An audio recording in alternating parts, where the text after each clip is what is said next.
Hi there, my name is Marla Neufeld. I'm a reproductive attorney in Florida, and welcome to the Surrogacy Space. Today, I have two very special guests that I work with often and always have such an amazing experience. I have Katie Faust and Trish Scarborough from the Surrogacy Agency with me today. Thank you both so much for joining the show. Thank you so much for having us. We're happy to be Yeah, here. we're thrilled. We feel like we're in the company of royalty. Oh, Marla thank you. Neufeld is, I know you are like our favorite rock star attorney. So Thank you're you. amazing. We I love really, working really with you. appreciate that. Well, the feeling is mutual. And, as I say in many of my episodes, this really is a team effort going through the surrogacy process. So when I have the opportunity to work with you both, it's always such a pleasure. And I'm so glad we all feel the same way. As far as our listeners, I'd love to share just a little bit about the Surrogacy Agency, a brief intro about you, Trish, about you, Katie, just kind of what brought you to this world. I know you have, between the two of you, have many, many years of experience. We So, do. what Katie, yes. originally brought me into the agency was, well, about 10 years ago is when I actually got into the industry. I originally started out with wanting to be an egg donor myself. I was very intrigued by, just the surrogacy field, the egg donor field. Once I became a egg donor, I then decided to try to, work in that field because I really liked it so much. So I originally started out doing egg donor work, recruiting egg donors, working with them through the intake, and then managing egg donor cases. I then eventually learned the surrogacy side of things, recruiting surrogates, managing surrogacy cases. I went back to school. I had an associate's. I went back and got my bachelor's in business, just because I knew this was my passion. This is what I wanted to, do forever. So over the years, Trish and I were working together at various agencies. One of us would leave and we would follow the other. And so we got to the point where people were like, oh, you guys should open your own agency. We love working with you guys. You guys are, great. So the opportunity arose a few years back, and here we are now having our own agency together. And Trish, how Yeah, about and you? so it was kind of a crazy story, and this is how I met Katie. I took, as a lot of people know, probably in this industry, I lost my son years ago. And I just took a little time off of work and then wanted to get into something new. I was in marketing and got a job at an agency, 15 bucks an hour, and had no clue what I was doing, but it was basically in recruiting. And Katie was the egg donor manager, case manager, and we would only see each other, on video calls. Anyway, that job ultimately ended up, I think what was it, a year into it, Katie? I get fired. I was devastated, but it was the greatest thing that ever happened to me because it forced me to kind of, I had such a huge passion for it because I wanted every parent to have what I had for those 21 years with my son. And so I kind of went off on my own independently. Katie kind of, and then I got a job with an agency as a program director, and Katie kind of followed, I kept bringing Katie in, and Katie, we worked together and we just worked together beautifully. So that's kind of how it all started. And yeah, I would just have to say that, in order to really do this job well, you have to have some sort of emotional investment, I would say, in surrogacy or in the infertility, IVF world. And so it was just Katie and I just, we were just, we sync beautifully. I work great with parents. She works great with surrogates. And we together, I don't know how we do it, but we've never had a crossword, a disagreement or anything. So we decided that at one point it was time to go off on our own. So that's Yeah, kind of it's really really how we so did it. special. I mean, Yeah. amazing how your paths came together to form kind of like your own little baby with the surrogacy agency to be, Yeah. kind of like was all meant to be to this point, it sounds like. Yeah, That's awesome. absolutely. And so where are you based out of? Where are you mostly matching as far as where your surrogates are located? So we're based out of Northport, Florida. although our location of our agency isn't really dependent upon where our surrogates or parents can be, we do work with surrogates in almost every state in the U.S., aside from Louisiana, of course. And then our parents, we've got parents all over the world, really. So we are, we're always staying up to date on all the surrogacy laws, and we work with amazing attorneys like you, Marla, that help make it possible to be able to help so many parents and surrogates in various parts of the world. I think it's really important. A lot of agencies only work with surrogate-friendly states. And as you know, of course, the laws, the agreements, surrogacy agreements are written based on the laws in which the state the surrogate resides. So it's very important to know these laws with each state and who you can and can't match with. But a lot of agencies used to just deal with, surrogate-friendly states, meaning pre-birth order, ones. that type of thing, of course, but now it's gotten a little more challenging, is I think, as to what we call surrogate friendly, due to the fact that we've got the Roe v. Wade overturn, and now we've got a lot of no termination states, some things like that. So because we just really do our homework, make sure that we stay up to date, like Katie said, on the laws of each state, as to who we can and can't match a surrogate and parent with. And then again, because there are such amazing attorneys like you guys in each state that we have the luxury of working with, we hand it to you guys and y'all take it from there. And if I've made a mistake in my matching, if missed something on a law, y'all never hesitate to tell me. So that's great. And what Trish is saying for our listeners is there's kind of two laws at play that now we have to consider. There's the parentage laws, what makes the parent or the parents the legal parent of the child. And then now post Roe v. Wade being overturned, we have to consider what are the abortion laws and the ability of the parties to have an agreeable termination of pregnancy or travel if need be, because that also varies from state to state. So it's just layers of what we need to think about in every match. It really has to be so customized. Yeah, it is. We recently had a very, I would say, unprecedented case in Texas, and that's a whole nother podcast. We can talk about that later. Ironically, that went down the night of the presidential election. But anyway, yes, it definitely is a challenge now in a lot of states, the heartbeat law, especially here, but shouldn't be a deterrent for parents because we have such great attorneys that know how to write airtight contracts, covering all parties. It's definitely important to understand the legal risks and the legal way to proceed so everyone's comfortable and protected. That's right. Absolutely. Well, when you're matching parents, I mean, setting aside the laws, which is obviously really important, what are things you're looking for when you match a parent or parents with a surrogate? What are some of the matching qualities that you look for? Obviously we follow ASRM guidelines, American Standard Reproductive Medicine. But above and beyond that, looking for the basics, healthy pregnancies and, financial stability, all that. We really spend a lot of time verbally, like having conversations with surrogates, really getting to know them. We're looking for honorable, reliable. We want to also know, it's really important to us that they're doing this from their heart. Of course, the compensation is part of it.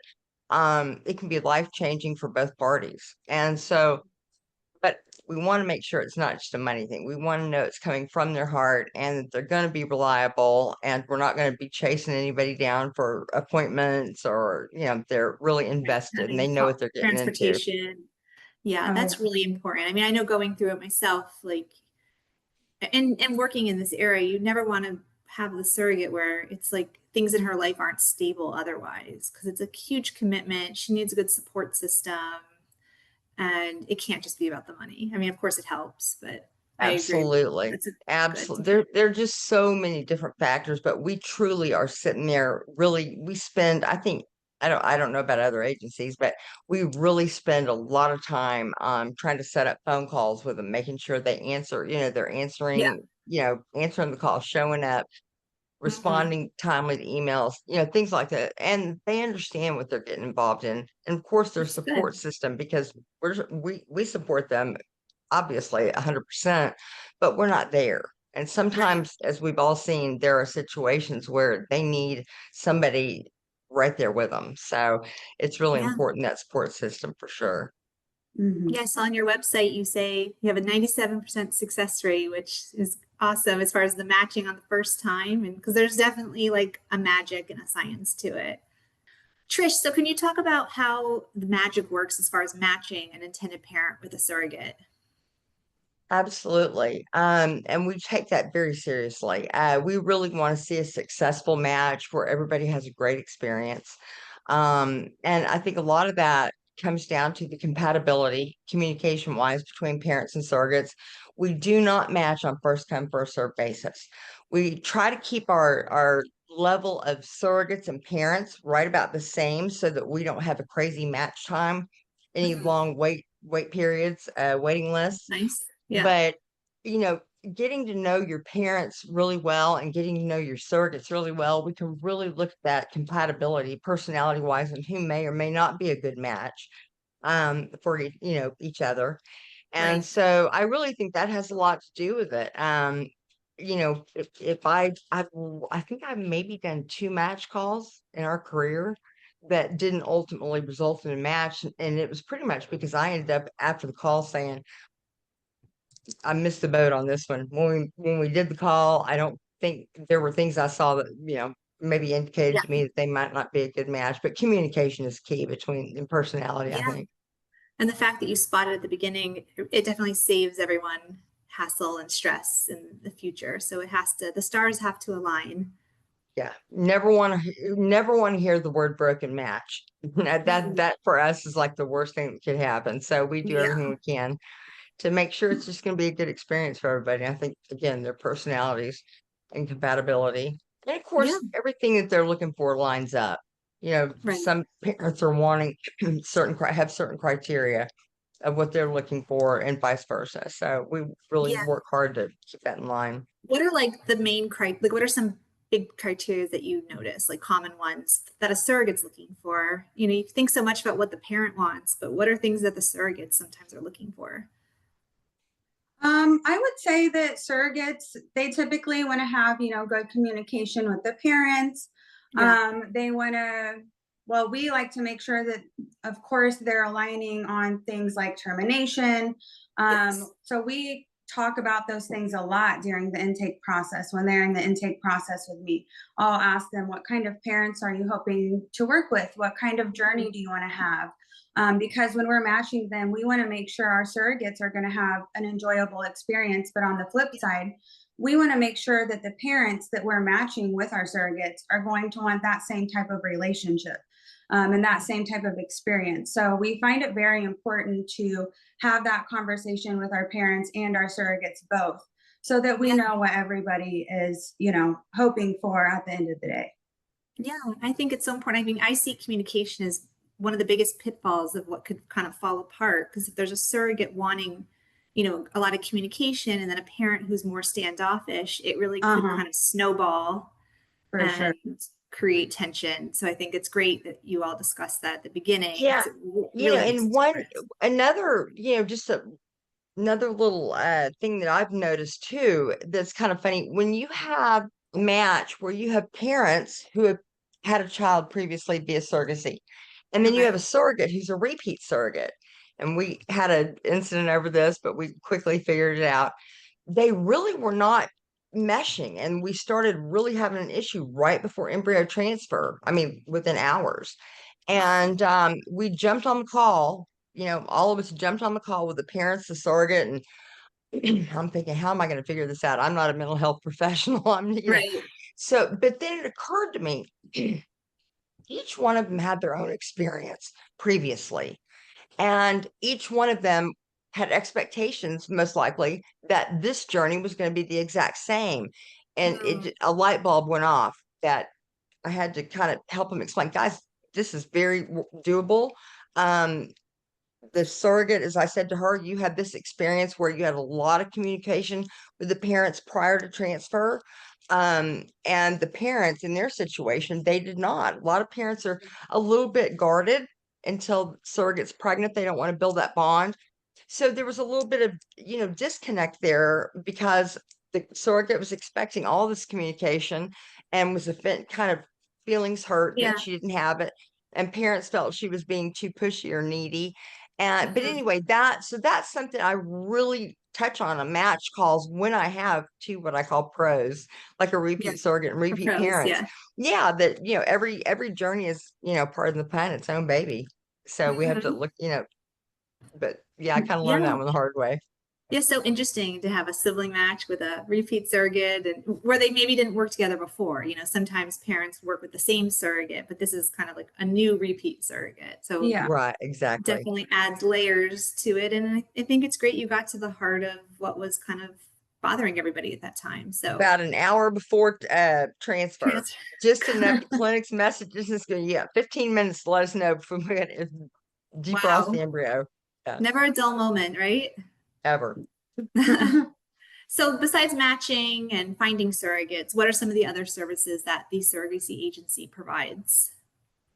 Well, we handle everything, throughout the surrogacy journey, from, making sure the surrogate has health insurance and life insurance, to making sure the surrogate has an OBGYN once she's, about to graduate to OB care. But also, one of the big things I feel like isn't talked about a lot is, once the baby's born, once or even when we're preparing for the baby to come, it's very important for us to be involved with the hospital, to be in communication with the hospital, make sure everyone's aware of what they need to take to the hospital, making Absolutely. sure the parents have the health insurance for the baby, making sure they've got legal documents. And so as we're approaching, the end of the third trimester for the pregnancy, I'll always get in communication with the hospital. I'll reach out to them and notify them of the upcoming delivery when she's due. And then Yeah.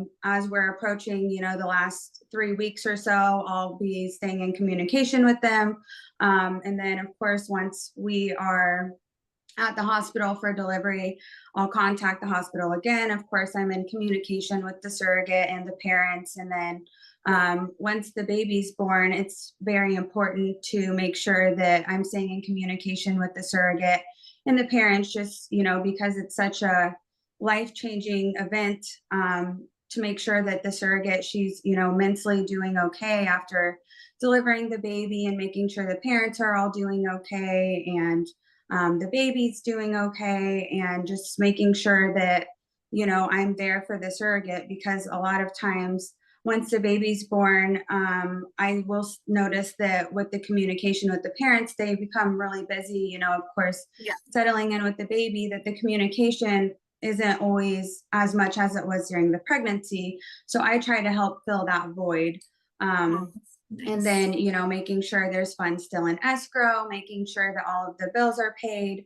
Right. We've got a lot of parents that'll come to us, like 4 weeks after the baby's born, and they'll be like, hey, why am I still paying this insurance? Can't we just cancel it? And I'm like, well, Right. no, we've got to, make sure she's healthy through postpartum care.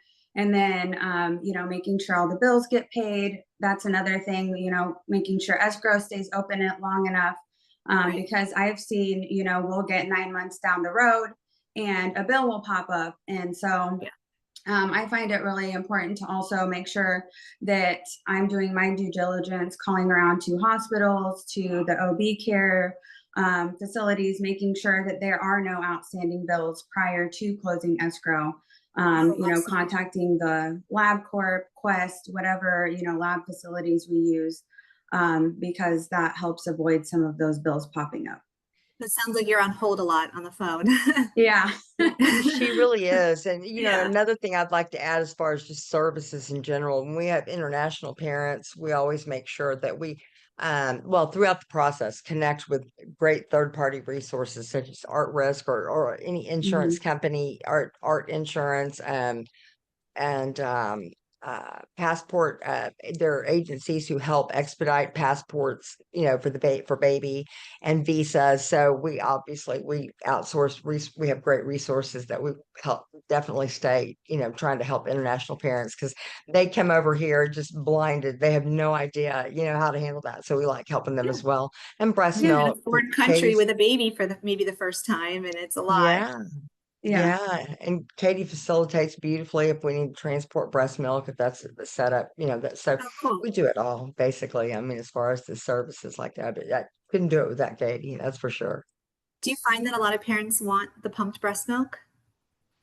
I would say it's it's about 50-50.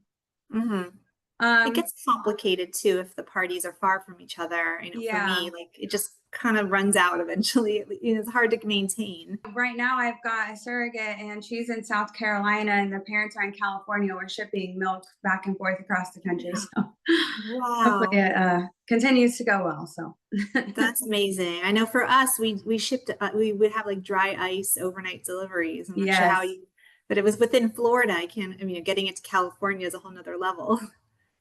No Hmm. doubt, no doubt. You can make it Yeah, and I happen. think That works. we also see that a lot of times, as you know, Marla, in the contracts, it basically just says it doesn't nobody's committed and tied No, down to it. right. So You in the can't end, force it. yeah, and we talk about that in match calls, Yeah. about breast milk and surrogates. I'm all for it. And then by the end of the pregnancy, she may just say, I'm worn out. I've had it. Yeah, I'm just not in. exactly. And the parents start to see that it becomes difficult, as Yeah, time to goes on. supply. So we just work with everybody to make sure that Yeah, everybody's it's got like a kind of best what they faith want. efforts if she's willing and able and they want it and all that good stuff. But it's Exactly. very cool option and something I like to talk about it at the beginning in the contract stage, just so it's like on people's minds and we can set up the framework within the legal agreement versus like kind of making it like a scramble at the end of how much you're going to pay or who pays for what. I mean, obviously the parents should cover all those expenses to help her do Yeah, that. and we've got that in our compensation package for the Yeah. surrogate, which we hand to you at the end. Just basically, if all parties agree that Mhm. what she would be compensated for, Yeah. and what's entailed in the transport of breast milk. Right. But that's definitely something that we let you guys handle as far as the written agreements, but we Right. definitely You do all throw the that in there. logistics, getting the Yep, pumps and then Yeah, I and if noticed I in your know that website. they're, going to be pumping, I will send them like a little pumping package. It'll have like a breast Oh, pump and all of the supplies that they need, everything they need to be able to send the breast milk and keep it stored. So very cool. everybody really likes that I do that whenever they're pumping. So it just makes it nice and So convenient. Then nice. if they get low on anything, I just say, let me know when you're getting low. I'll order you more. And so Right. it makes it a very easy process for them. Yeah. So I mean, these are anything I so can many do to things. make it easier for them. Really, like as Katie said, there's so much like after the fact, after the birth Yeah, that happens that it's a little bit more behind the scenes because it's wrap up, but it's so many things to consider even after to make sure everything's finalized and everyone's on their way. yeah, for yes, and sure. the one thing we're really starting to see, and I know we're all a part of some professionals groups, and I see many agencies discussing this, but what we're starting to see, and Katie deals with it more than I do, medical bills. And this is why we say in our agreements, escrow needs Mhm. to remain open for 12 months post Oh, delivery. yeah. We're starting to see, Katie, what's the longest? Maybe 9 months? Or maybe something like that. We've seen medical bills coming in at a great, and it's not the Yeah. surrogate turning it in late. Right, You right. look at No, the it's just date. the billing. And Yeah, it's that's usually a like a third party vendor, like an anesthesiologist or, Mm, something like that, to where it was hard to, I was calling around and maybe they, didn't see that one on their end because it was from, a third party vendor of some sort. So yeah.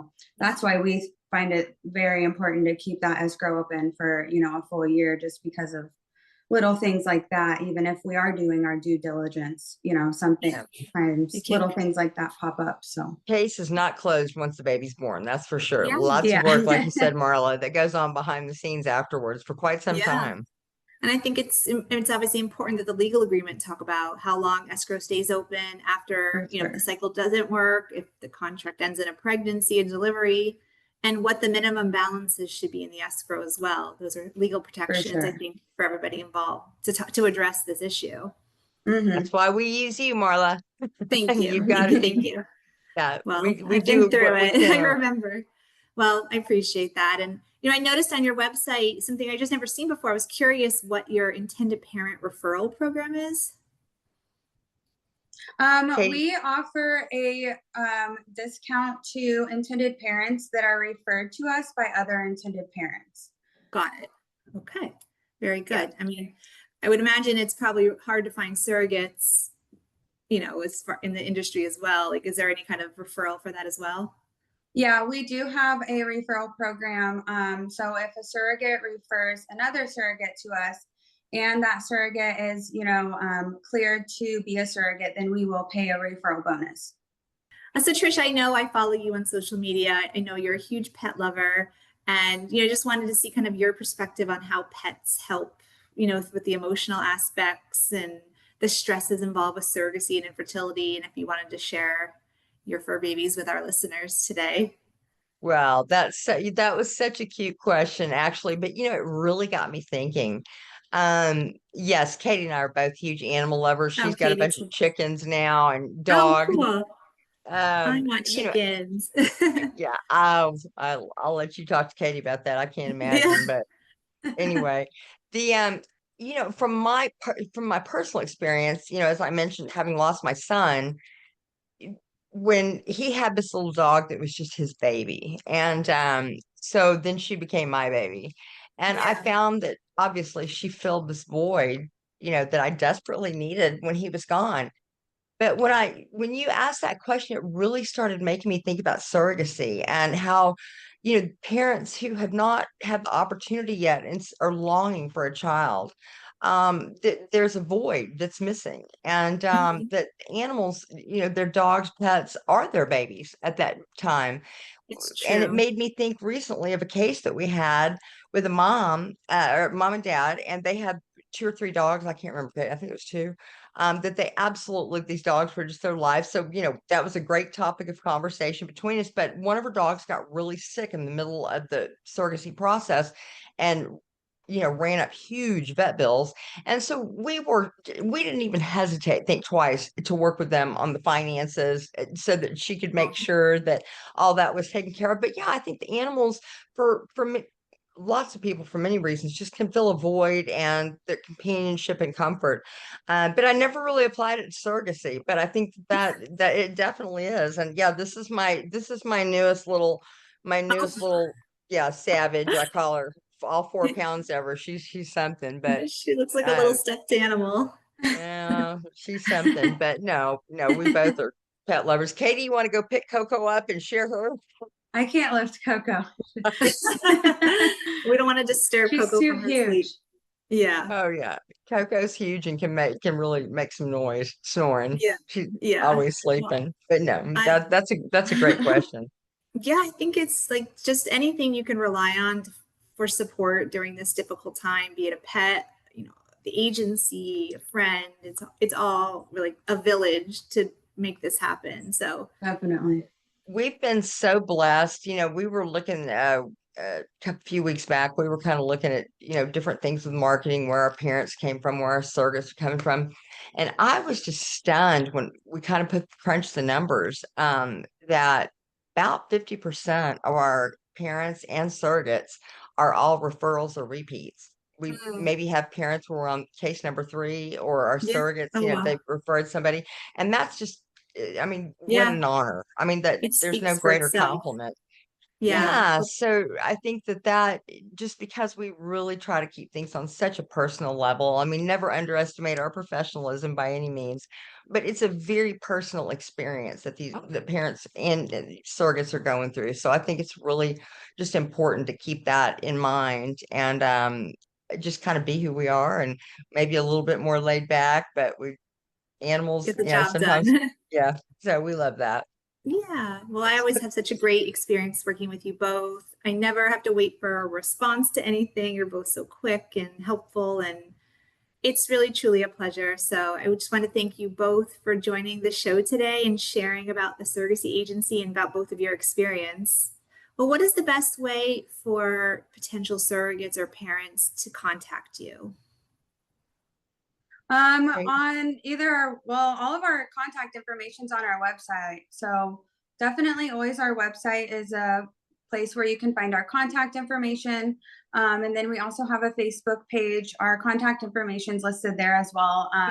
But Trish and I do have both of our personal numbers listed on our website. We do give our personal numbers to all of our parents and surrogates. That way they always have direct contact with only Trish and myself. And there's never any, other people mixed in where miscommunications happen, or, people get lost in translation of, mix up. So either phone or email are both listed on there. Okay. And what is your website? It's www.thesurrogacyagency.org. Easy enough to remember, the Surrogacy Agency. Yep. And we'll be happy to share everything in the show notes so our listeners can access it easily. And thank you again both so much for the wonderful, heartfelt work you put into this industry. And it's so nice to see you both. Even though we speak all the time, I rarely get to see you, so it's a pleasure. Yes, I agree. Thank you very much. Thank you. We feel the same, Marla, and we look forward to working with you in many, many years to come.